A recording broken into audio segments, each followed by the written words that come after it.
నేను ముందు చేసే పనిని మానేసి ఇప్పుడు అదే కంపెనీలో వేరే పనైతే తీసుకున్నా. ముందొచ్చి డెలివరీలో ఒక చోటు నుంచి వేర్ హౌస్ నుంచి ఇంకో వేర్ హౌస్‌కి తీసుకొనెళ్తున్నా. ఇప్పుడు అది మానేసి మనమే డెలివరీలు ఇస్తా అనమాట. ఎందుకంటే అది నాకు కొంచెం హార్డ్‌గా ఉన్నింది.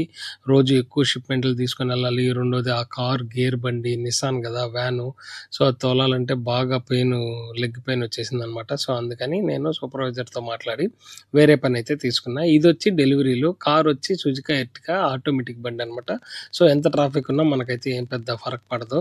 సో, అది విషయం. ఇప్పుడు మనం వేర్ హౌస్‌కొచ్చేసి ఇవాళ మనకి ఎన్నిచ్చారంటే 78 షిప్‌మెంట్లు ఇచ్చారు. 78 డెలివరీలు ఎక్కడెక్కడ ఇవ్వాలంటే 2 చోట్ల ఇవ్వాలి. ఇంటర్నేషనల్ 1, 2 అనేది ఇంటర్నేషనల్‌ని ఫేజ్ 1, ఫేజ్ 2 అనమాట.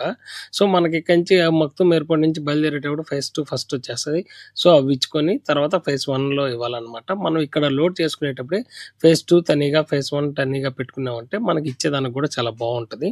సో, ఆ విధంగానే లోడ్ చేసుకొని ఎవరన్నా కూడా అయితే ఇట్లే చేసుకుంటారనమాట.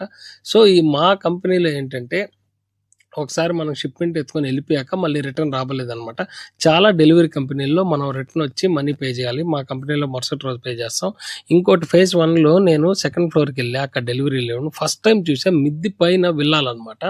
తనీగా నేను ఇంతవరకు ఎప్పుడు చూడలా. ఇదే చూడడం. సో, మీరు చూసారా ఇంతకుముందు గార్డెన్ అయన్నీ వచ్చేది. అదొచ్చి సెకండ్ ఫ్లోర్‌లో చాలా బావుంది. ఇంటర్నేషనల్ ఫేజ్ 1 అనమాట ఇది. సో, అది ఫ్రెండ్స్ ఇక మీదట మనం కంటిన్యూ‌గా వీడియోలు చేస్తాం. వీడియో గాని నచ్చినట్టయితే లైక్ చేయండి, షేర్ చేయండి, సబ్స్క్రైబ్ చేయండి. సో, మనం ఎన్ని డెలివరీలు ఇస్తున్నాం, ఏమేమి చేస్తున్నాం మొత్తం అన్నీ మీకు అప్డేట్ ఇస్తాననమాట. సో, మీకు కూడా తెలుసుకుంటారు. తెలియని వాళ్ళు తెలుసుకోండి, తెలుసుకున్న వాళ్ళు చూడండి. సో, లైక్ చేయండి.